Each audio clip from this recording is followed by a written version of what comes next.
কাদের জিলানীর দোয়ার আগে মার দোয়া আল্লাহর কাছে কবুল হয়ে যায়।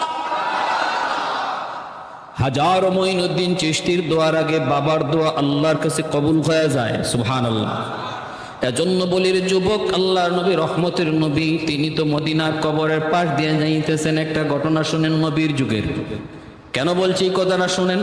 মারে কান্দায় আপনি পীরের দরবারে গরু নিয়ে যাইবেন, হাতি নিয়ে যাইবেন, বাবারে খানা না দিয়া, বাবার খোঁজখবর না নিয়ে আপনি পীরে আপনি হাতি দিবেন, গরু দিবেন, লাভ নাই এক জাররা পরিমাণ। আল্লাহর নবী মদিনার মসজিদের কবরের পাশ দিয়া যাইতেছেন। নবী হঠাৎ করে অন্তর চোখ দিয়ে দেখেন কবরের ভিতরে যুবকের আযাব হয় আযাব। আর যুবকটা কাঁদতেছে, মা মা মা কয়ে কান্দে।